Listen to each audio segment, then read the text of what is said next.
What's up, everybody? It's your host, Brandon Scott, with my guy, Greg Sykes. Welcome back to Washington Football Maniacs. Before we get into it, if you are not a member of Washington Football Maniacs, definitely consider it. Man, I'm trying to tell you, have a lot of good content coming your way. We've got the offseason coming your way, free agency, the draft, a lot of guests coming on. So definitely stay tuned and rock with us, man, because we have a lot of good content coming your way this season and beyond. So today we're going to do a quick and simple preview and what do we expect from the Washington Commanders against the Dallas Cowboys for the last regular season game of the year. So let's jump into it. And before we get into it, look at some stats. The Washington Commanders are 13-point underdogs. So am I surprised? Not really, considering look at our record and look at theirs. They're fighting for an NFC East title against they're going against the Philadelphia Eagles, and we are fighting for the number 2 spot in the NFL draft. So two different organizations, two different I guess priorities, So let's get into it, Greg. Now, looking at their offense, man. I mean, points per game, they're third in the NFL. I mean, passing, they're fourth, rushing, they're 14th. But Tony Pollard can definitely run the ball. If you look at his running stats, he's at 935 yards as opposed to Brian Robinson, who has 708. So again, they're playing their starters, and again, they're fighting for the NFC East title. So I'm not really going to ask you what your prediction is. I'm going to ask you pretty much, what do you want to see from this game? Is it an individual performance? What are you looking for from the Commanders' last regular season game of the year? Well, I'm probably going to be looking at more of individual performances, just seeing how guys like Brian Robinson, Antonio Gibson, Sam Howell, we're being all prim and proper here. Just seeing how those guys finish the season. Let's finish the season on a high note. I mean, I don't expect them to win this game, but at least on the individual performance, I would love, more than anything, what I would like to see is Terry McLaurin eclipse that 1,000-yard mark. He's like, 54 yards away, I think. And so if we can at least get that to him, I will be happy because I think that will mark 4 years in a row that Terry McLaurin would have hit the 1,000 mark. And so I would really like to see that more than anything else. But yeah, individually, just guys like that just going out and giving it their all and having to, turn in a really good performance. I thought that Brian Robinson last week had a really good performance in the limited amount of plays that Eric Bieniemy gave him. So I would like to see that. Defense, certainly you would like to see Emmanuel Forbes go out on a high note, something to look forward to for next season. So yeah, it's more or less it's individual performances because honestly, as a team, I don't expect this team to play at the intensity that the Cowboys are probably going to come with. The Cowboys certainly are playing for a whole lot more than what the Commanders are playing for.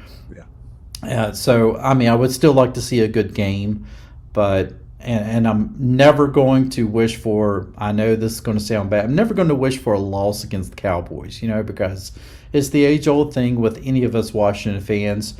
We could lose every single game, but as long as we beat the Cowboys twice, then we feel like we've accomplished something. So, regardless, I would love to see our team go out in the win. I don't expect it. Yeah, same here. I guess what I want to see is I kind of look at this as a momentum lifter, right? To kind of create some momentum going into next year. I think a lot of people are playing for their jobs, whether it's within the organization or for their next contract with another team. I'm with you. Sam Howell, I want to see him play really hard. I want to see him try to earn his job. I do. I want to see him go out on top. I want to see him play really, really hard against a really, really good defense. And we'll see. Because obviously we know, I mean, we've talked about it. You talked about it. A lot of people talked about it. Just the quarterback is the issue, or not really the issue, maybe to a certain degree, but the big hot topic in the DMV right now. Whether we draft Caleb Williams, whether it's a veteran, whether we stick with Sam, a lot of questions with the quarterback position. So I definitely want to see Sam play hard and go out on top this season. Definitely, I mean, when was the last time we had a quarterback start every game? It's been a while. So definitely want to see him go out on top. I like like we both said, a lot of people are playing for the jobs. Scary Terry, definitely want to see him at lips 1,000 yards receiving. Definitely. I think he deserves that. It's been kind of a roller coaster ride for him this season. A lot of it's not his fault. Um, like I said, quarterback is the hot topic. So I want to see them fight hard. I'm with you. If we beat anybody, I want to beat the Cowboys. I mean, I got to tell you, between the Cowboys and Eagles, I don't know who I dislike more, but you definitely want to fight hard against the Cowboys because that is an age-old rivalry, and you could argue that's probably the best rivalry in pro sports, in my opinion. Best rivalry. Nothing comes close. I mean, you can say the Celtics and Lakers, but no, not compared to the Skins/Commanders versus the Cowboys. That ain't happening. That is definitely a box office rivalry. So I want to see them fight hard. I think that I want to see some fight in this team. Play calling, Eric Bieniemy. I want to see him become a lot more creative. Because again, look, there's a lot of traction with him. I believe what was it? Atlanta was a rumor. Chicago was a rumor. Teams that are looking at him potentially being the next head coach. So whether he stays here under a new staff or he goes on and becomes a head coach, it's time for him to showcase what he can do. And against a team like Dallas, man, this is a showcase game. You know, if you can do well against a defense like Dallas, and then as far as our defense, if you can perform well against an offense like Dallas, this showcases a lot of guys on this team. So I'm with you. I want to see fight in this game. Now, I don't expect them to win. And it's been such a hard year, Greg, because I don't know if you remember, man. I believe the first time me and you went over the schedule, I think we had them winning. I believe you had 9, I had 10 wins or something like that, and we really thought very highly of this team. And just to see how it kind of unfolded, it's unfortunate. But I'll say this: there's light at the end of the tunnel. We have a lot of cap room, Greg. We have projected over $100 million in cap room. We have 4 picks within the first 100 picks in the NFL draft. We're going to have potentially a new GM, new defensive coordinator, new head coach. We have a new owner. This organization is not starting from zero. We have a lot that we can look forward to. And like I said, I want to go into the next season with some momentum, play hard against Dallas, and then set the standard and go from there. So you're going to see a different team, in my opinion, though. And like I said, we have a lot of videos to do between now and off season. We're going to do a lot of off season talk, and I'm very excited because I think this is a very pivotal off season for this team. Because I think that we're not that far away. We're putting all the right pieces in place. But kind of get back to Dallas. You know how it is, Greg. It's going to be a Dallas Cowboys home game. I mean, that's been an MO this whole year, and that's why I said it's hard to go to FedEx, man, because you're pretty much an away fan.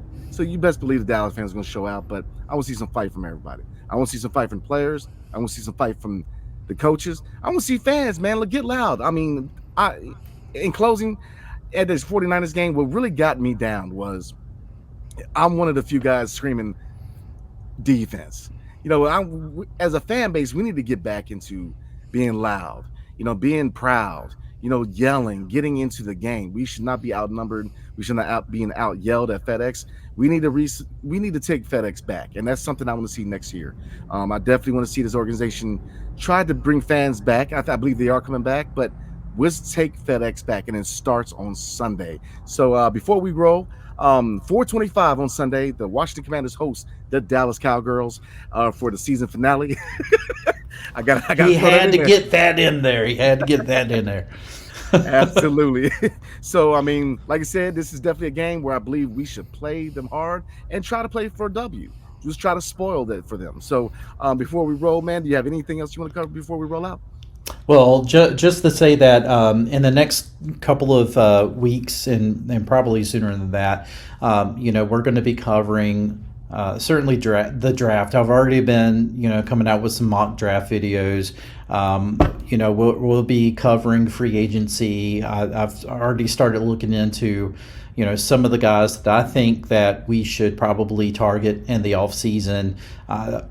Brandon, I know you're probably going to have some guys. I know you've talked about a couple of guys that you would like to look at in the offseason as well. So, we're going to have some talk about that. Of course, we're going to be looking at the Senior Bowl. We're going to be looking at the NFL Combine, pro days of some of these college prospects and things like that. And we're, as you said, Brandon, people are already talking about the draft, and people have been messaging me. I've been pretty hot and heavy in the comments section of one of the last couple of my videos, and I'm certainly stirring the pot, I guess, from my comments from the last video, but I'm gauging to see what people's thoughts are, and certainly people are hot and heavy about drafting quarterbacks high, and I get it. But we're going to be talking about this. I'm going to be explaining a little bit further as we go along. We're going to really dissect some of these players, and who knows, by the time we get to the draft, I'm probably going to be on board with you guys. I'm going to be like, yes, we definitely got to draft one of these quarterbacks, or I may stick to my idea of thinking more along the lines of let's trade down and pick up some other draft picks. So we're going to be, I think, really after the season, we're really going to start ramping up. So you're not going to want to miss it, folks. We're going to have a lot of good things to talk about. And of course, after Black Monday, we're going to be talking about, coaching. I have a video coming out on yes. I already have a video coming out about coaching prospects, and that won't be the only one. Brandon and I will get together and we'll talk about this a little bit more. Coaching prospects, who we think would be the next coaches. We'll look at general managers. So you're not going to want to miss it. And we're also going to be having some very special guests on our channel. So you definitely want to tune in for that. Absolutely. You heard it here first. A lot of good content coming your way. So you definitely want to tune in, because we're going to do a lot of draft analysis, a lot of free agency, a lot of coaching changes, GM candidates. We're actually going to do a quarterback session with maybe a former NFL quarterback on the show. So definitely he's going to analyze, Sam, how do we really need to make that change? But look, a lot of good content coming your way. So definitely rock with us, man. So we're gonna go ahead and call it. Definitely tune in 4:25 on Sunday. The Washington Commanders host the Dallas Cowgirls, the season finale. So we definitely try to get that win, or at least go out in some fashion, right? So definitely appreciate you guys. So hail to the Commanders, and see you guys next time. Have a blessed weekend, and peace. Peace.